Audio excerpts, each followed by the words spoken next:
Olá, meu nome é Alberto, seja muito bem-vindo e bem-vindo ao canal Dev Eficiente. No episódio de hoje, eu quero falar com você sobre como eu enxergo que lá no futuro, talvez não muito distante, a gente vai conseguir avaliar melhor a expertise das pessoas no mercado de engenharia de software quando a gente olha, para quem é júnior, pleno, sênior, especialista, por aí vai. Por que eu quero trazer esse tema? Está cada vez mais forte para mim, né, em função do meu trabalho no Dev Eficiente, do meu trabalho dentro da ZUP, de toda essa investigação sobre performance que eu participo, que realmente a experiência no campo de jogo, a experiência de ter participado de vários projetos ou algo do gênero, deve ter uma importância cada vez menor na avaliação, na senioridade da pessoa, né? Então vamos lá para a gente falar sobre isso. Aqui mesmo no canal, anteriormente, eu gravei um episódio onde eu falei um pouco, né, sobre o que faltava no capítulo das 10.000 horas de prática, que era trazido pelo livro Outliers, que é um livro famoso, ou pelo menos relativamente famoso, dentro da comunidade, de todas as comunidades, né? Então, 10 anos que ele traz naquele livro é um número que ficou muito forte. Todo mundo fala, né? Tem que ter 10 anos de prática, 10 anos de prática. E eu ouço, inclusive, a gente poderia pegar tweets aqui mostrando isso, né? Até um tom, sei lá, né? Eu não sei se essa palavra é de uma pessoa muito velha, né? Mas até um tom meio jocoso quando alguém se diz, né, sênior aí, com 2 anos de experiência, 3 anos de experiência, ou algo do gênero. E geralmente a piada vem do fato da pessoa ter poucos anos de experiência.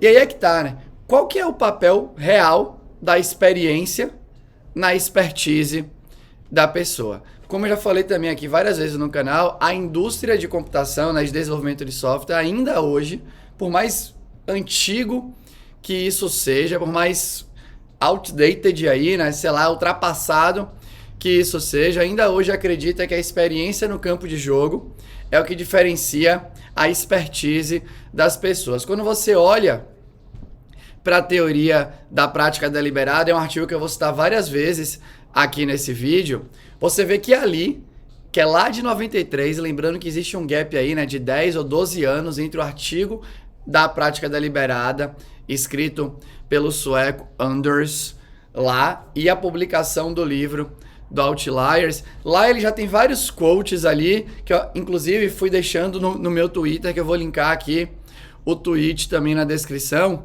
dizendo que o ambiente de trabalho, por mais que gere oportunidades de aprendizado, não é o ambiente mais interessante para você aprender. Por que não é o ambiente mais interessante para você aprender? Porque no ambiente de trabalho, qualquer erro que você comete pode ter um impacto muito grande no desenvolvimento do projeto, no cliente final. Muitas vezes você tem que trabalhar sob um deadline muito intenso. De vez em quando você nem entrou em acordo com aquele deadline. De vez em quando você não se sente preparado ou preparada para atender aquele deadline com as entregas que estão te pedindo naquele determinado momento. Então, realmente, quando você olha para o ambiente de trabalho e você olha para a teoria da prática, por exemplo, deliberada e outras teorias, e quando você olha para os exemplos do mundo, faz muito pouco sentido você acreditar que a construção da sua expertise vai ser feita no ambiente de trabalho. Óbvio, como a própria teoria da prática deliberada fala, a gente consegue colher oportunidades de aprendizado trabalhando. Mas como lá também fala e eu também acredito, se você fizer isso, você vai andar muito mais devagar. E aí eu quero trazer um pensamento aqui sobre a piadinha que pessoas não podem ser sêniors ou especialistas ou qualquer coisa que seja em 2 anos, 1 ano, 3 anos e tal. Eu quero fazer um paralelo com esportistas que ganharam coisas muito incríveis com até 20 anos. Com até 20 anos. Tô aqui falando de pessoas que são top performers do planeta. Não tô dizendo que a pessoa é a melhor funcionária da squad que ela trabalha. Não tô dizendo que ela é a melhor funcionária da empresa que ela trabalha, ou do estado que ela mora, ou do país que ela mora. Eu tô dizendo que ela é a top performer do planeta. Beleza? Então, por exemplo, vou pegar 3 caras do tênis. Tênis é um esporte que eu sou muito fã. Então você pega, por exemplo, o Roger Federer, que é considerado... Por sinal, eu tô pegando esses caras porque também já é bem aceito que por mais que existam influências da genética e tudo mais na sua performance, ela não é determinante. O determinante é o seu nível de preparo e a prática deliberada influencia, obviamente, é uma teoria muito aceita para que você consiga masterizar alguma coisa. Então quando você pega um Federer da vida... O cara ganhou o primeiro Grand Slam, que é o dele, que é o principal torneio de tênis. São 4 principais torneios de tênis do planeta. Ele ganhou com 20 anos, 21 anos mais ou menos. Quando você pega Nadal, ele ganhou com 19 anos. Quando você pega Djokovic, ele ganhou com 20 anos. Quando você pega Gustavo Kirten, ele ganhou ali também com seus 20 anos, 21 anos. E olha que quando você compara esses 4 jogadores, Gustavo Kirten está em 2 ou 3 ou 4 prateleiras abaixo do que o mundo considera os 3 primeiros que eu falei. Mas todos eles ganharam com 20 anos. Então se você bota ali, que geralmente, né, todos eles ali começaram a brincar de tênis com os 3 anos, mas até os 7 anos, 8 anos mais ou menos, os 6 anos ali, entre 6 e 8 anos, eles estavam brincando de tênis. Então, em geral, eles tiveram para ganhar o primeiro torneio que bota eles na história do esporte, foi mais ou menos 10 anos de prática. Prática, né? Competindo, mas prática ali.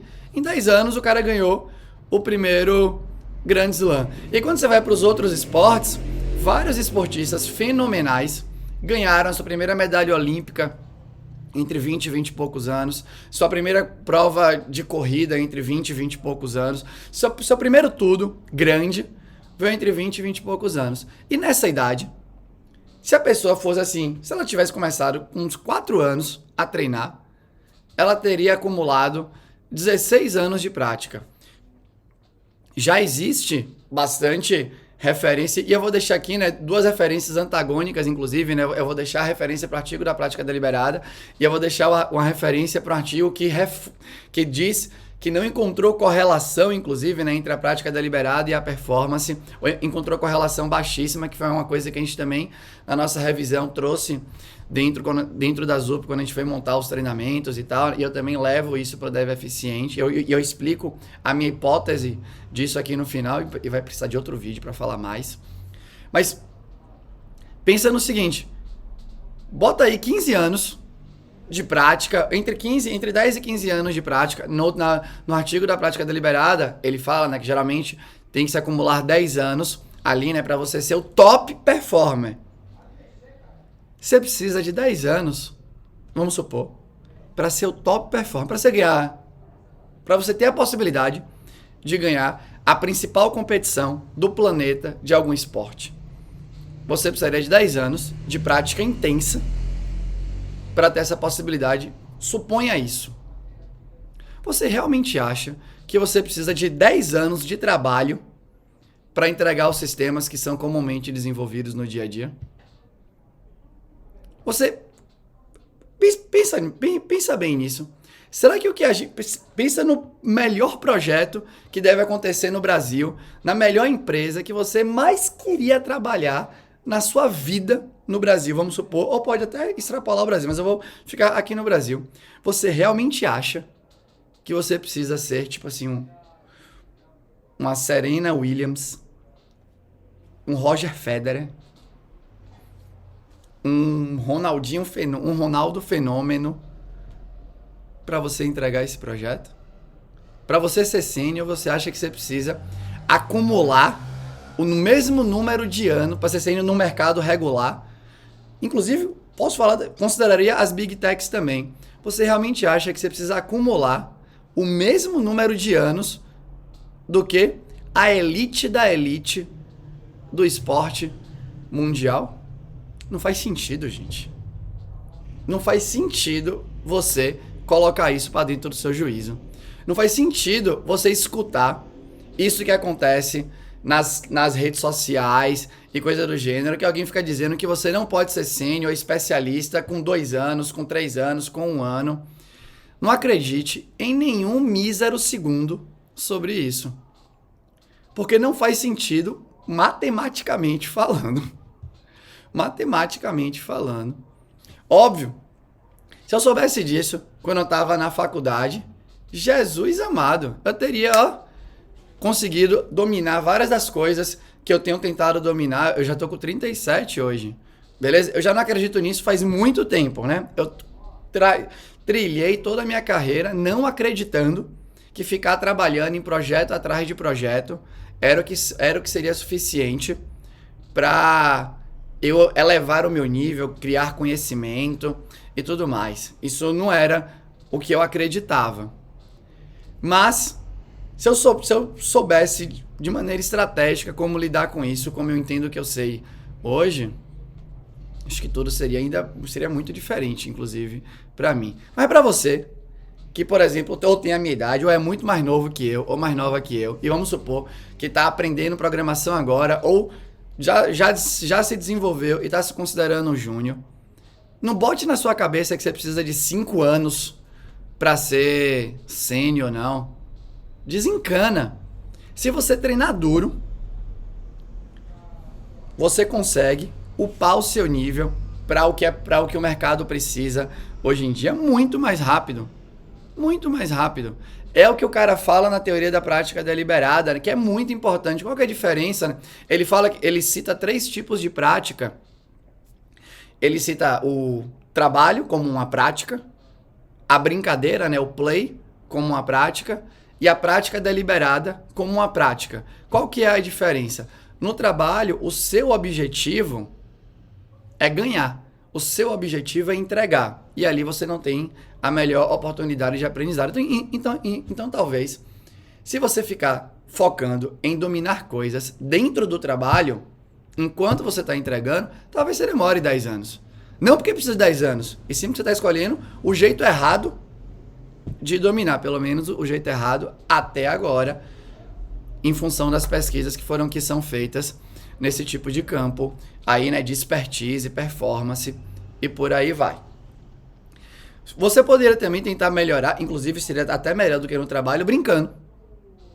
Brincando. Por exemplo, né, que nem quem tem filho, eu tenho um filho pequeno aqui, por exemplo, já apareceu em vários vídeos, né? Ele fica brincando por várias horas com as coisas que ele quer, enfim, né? Qual que é geralmente o objetivo da brincadeira? Você se divertir. E aí, então, você tem no trabalho o objetivo que é entregar. Na brincadeira, o objetivo é se divertir. Enquanto que quando você vai praticar de maneira deliberada, a sua intenção é se desenvolver. Qual tipo de prática você acha que você vai se desenvolver mais rápido? Realmente, na minha opinião, a gente não precisa fazer uma conta de matemática muito difícil, não. Então, né, eu acredito que você consegue ser sênior ou especialista muito mais rápido do que as pessoas falam. Acredito de verdade. Inclusive, começamos a ver essas coisas acontecerem, beleza? Tanto eu vejo no Dev Eficiente, quanto vejo dentro do nosso trabalho na ZUP. A gente ainda vai falar sobre isso de várias maneiras aí. Então, eu acredito muito nisso, né? Que você não para ser pleno, sênior, especialista, para o mercado de trabalho, para o nível de performance exigida nas empresas, você pode fazer isso em muito menos tempo do que é dito por aí. Inclusive, quando eu olho para o futuro, eu acho que vai mudar. Se a gente abraçar mais isso, vamos mudar o significado de sênior, pleno, especialista e tudo mais. A régua vai aumentar. Os júniors, as pessoas que são júniores aí, vão ficar ultra miseravonas, porque elas vão estar treinando cada vez mais. E para você ser considerado uma pessoa plena, vai mudar. Talvez até mude o jeito que é colocado esse tipo de coisa, né? E outra coisa que eu enxergo para um futuro talvez não muito distante também, é que a avaliação da expertise das pessoas vai ser uma combinação. Ter competido é importante, sem dúvida. Por quê? Porque a competição mostra que o seu nível de preparo era adequado para entregar a performance necessária nos contextos que apareceram. Mas você contratar pessoas sem saber o background delas de treino, eu acho cada vez mais você vai estar correndo perigo. Eu considero que uma boa maneira aí, né, para o futuro, quando você vai conversar com pessoas, é você tentar conhecer o quanto que ela treinou e o quanto que ela competiu. Quanto que ela treinou ali para fazer aquilo? O quanto que ela estudou também as bases teóricas? Tudo isso é importante. De vez em quando a pessoa está estudando e treinando que nem uma desesperada em casa. A oportunidade de trabalho não está vindo. Por quê? Porque quem quer contratar quer que ela tenha trabalhado em outro lugar. Ela já acumulou um conhecimento absurdo e nada disso é levado em consideração. Aí, ou é levado menos em consideração do que a experiência no ambiente de trabalho. Beleza? Então, o treino, para mim, a prática deliberada, já é uma teoria, não vou dizer que é antiga, né? Porque é de 93 aí.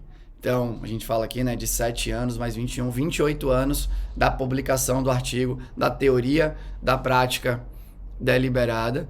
E eu ainda vejo ela sendo pouco utilizada para as empresas fazerem as suas contratações. E acho que estão perdendo grandes oportunidades. Inclusive, eu ouvi um podcast esses dias de um cara que eu acho ele muito legal, o trabalho dele, né? Onde as coisas que ele já construiu, chama Thiago Guise, se eu não me engano, né?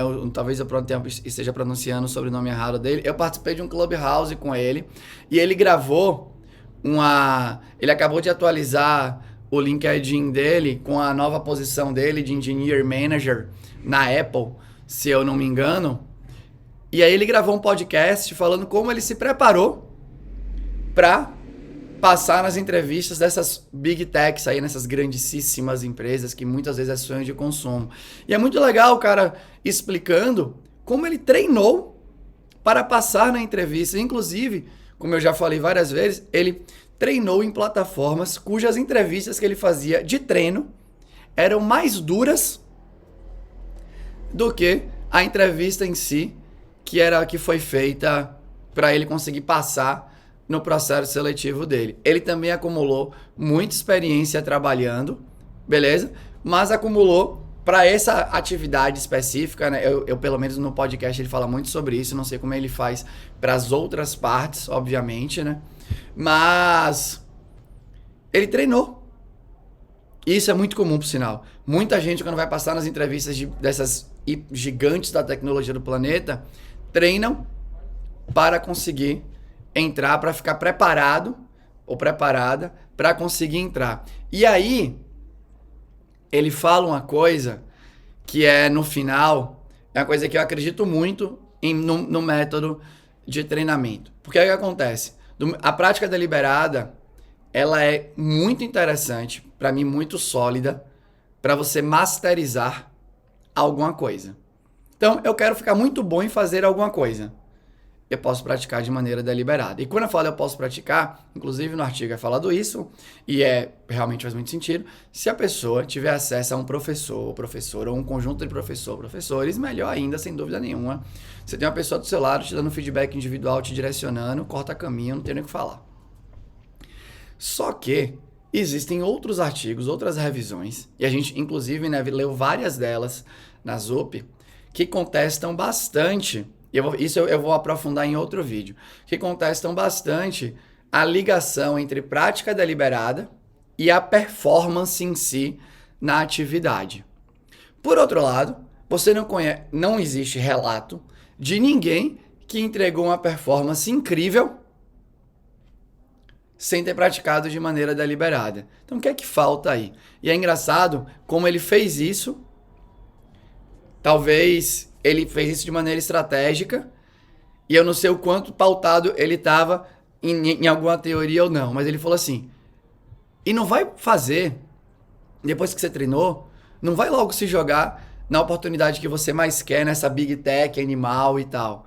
Não, pega umas entrevistas, né, umas empresas que você não quer muito, usa a entrevista como treino para você verificar o seu preparo, para você ganhar, ele chamou de confiança, para você ganhar a confiança necessária para você ir bem na entrevista que você quer realmente conseguir. E o que é essa confiança necessária? Imagine que ele vai numa empresa que ele considerou mais um nível menor, menos interessante para a carreira dele, ele não consegue ser aprovado nesse processo seletivo. Qual é o sinal? Que talvez o preparo dele ainda não tenha sido interessante. Faltou alguma coisa. Ele pode ter treinado entrevista, mas se ele não passou, alguma coisa não foi treinada. E aí entra, que é o que eu acredito bastante, na combinação da teoria da prática deliberada, que é importante para masterizar, mas tem uma outra teoria, e eu vou voltar nessa combinação no outro vídeo, que é a teoria da autoeficácia, que eu já falei aqui no canal também, que é a teoria que diz que quanto mais capaz você se sente, maior são suas chances de entregar performance. E aí o que acontece? Sem praticar deliberadamente, você minimiza bastante suas chances de gerar senso de capacidade. Mas não é porque você praticou deliberadamente que você automaticamente se sente capaz. E aí sim, entra a competição. Aí a competição é um veículo muito forte de geração de capacidade. Provavelmente nada te faz se sentir tão bem, nada te faz se sentir tão seguro quanto você participar de um projeto e entregar. Participar de um projeto e saber que o que você fez ali, codou, por exemplo, deu certo. Ou talvez nada consiga te fazer tão seguro quanto participar de um processo seletivo que você não quer, como treino. E aí você passa, você fala assim, caramba, agora eu posso. E acredite, a psicologia, uma linha da psicologia, obviamente, acredita, e essa linha é bem aceita, tem N desdobramentos na vida, que se você acredita, você realmente é capaz, se você estiver calibrado. Inclusive, eu também já gravei vídeo sobre isso, que eu chamei de proatividade perigosa aí. Então, é uma teia complexa, a teia da performance, a prática deliberada sozinha, realmente, talvez não cumpra seu papel. Mas assim, não tem nenhum lugar que diz que você tem que trabalhar todos os dias para virar um sênior ou especialista em qualquer coisa. E eu quero fechar lembrando isso de novo para você. A pessoa ganha um grande slam, uma medalha de ouro na Olimpíada. Aqui eu tô falando top performer mundial. Ela ganha quando ela tá ali mais ou menos com 10, 12, 13 anos de práticas e por sinal, né, ela pratica de maneira deliberada e compete progressivamente para ir se calibrando. Aí tem coisas que são muito diferentes, né? Então, por exemplo, Nadal, Djokovic, Federer ganharam torneios progressivos até ganhar o primeiro Grand Slam deles, que é o principal torneio de tênis do planeta. Gustavo Kirten, aí sim você tem uma exceção no tênis, por exemplo. Gustavo Kirten, que eu também sou baba-ovo total, fã, o primeiro torneio que ele ganhou foi o Grand Slam. Aí realmente você vê pouco paralelo. Alguma coisa ali aconteceu na vida dele que é difícil até de explicar. É muito legal. Ali, óbvio, o que aconteceu em comum foi que ele praticou bastante, que nem os outros caras praticaram, mas ele chegou lá e ganhou um torneio de primeira, que não, pelo menos, óbvio que eu precisava confirmar, eu não vi com essa informação, mas não tem, eu pelo menos, desde que eu acompanho tênis, ninguém ganhou o primeiro torneio, o principal torneio. Aí, foi uma progressão para chegar lá e ganhar o principal torneio. Geralmente, quando eles ganham o primeiro Grand Slam, eles já são favoritos. Então, se o mundo considera eles favoritos, imagina geralmente como eles estão se sentindo. E aí entra, para mim, a alta eficácia. E muitas vezes, o favoritismo quebra a pessoa, porque ela não está pronta, preparada, se sentindo capaz para lidar com aquele peso. É uma teia muito, muito, muito complexa mesmo. Mas eu volto e falo, não acredite em nenhum momento que você precisa de 10 anos, 12 anos, ou qualquer anos aí, para você conseguir entregar a performance necessária para ser um especialista ou coisas do gênero no mercado de trabalho tradicional. O nosso mercado de trabalho, nós não precisamos ser o top performer do mundo para ter uma carreira sensacional, espetacular. É outro tipo de jogo, outra exigência de performance. Não dá para você olhar para esses 10 anos e achar que isso é base para a sua vida. Não faça isso não, você está se sabotando. Você está se sabotando. Beleza? E também, eu espero que você cada vez mais acredite menos que trabalhar o tempo inteiro é o seu principal veículo de desenvolvimento pessoal. Porque geralmente, se você acreditar que esse é o seu principal veículo, você tá andando de carroça, de uma roda, quando você podia andar de moto a 300 km por hora para chegar no mesmo lugar que você busca aí na sua carreira. Beleza? Mas basicamente era isso. Eu acho que esse é um tema para mim muito rico, é muito complexo. São várias coisas que se cruzam, me interessa muito, me interessa tanto quanto o tema de engenharia de software e qualidade que eu trago aqui para vocês, beleza? E eu espero que de alguma forma tenha sido útil aí. Era isso que eu tinha para falar hoje. Se você gostou, deixa um comentário aqui. Se você não gostou ou tem um comentário construtivo, deixa aqui também. Eu vou ter o maior prazer em responder para você, tá bom? Era isso. Tchau.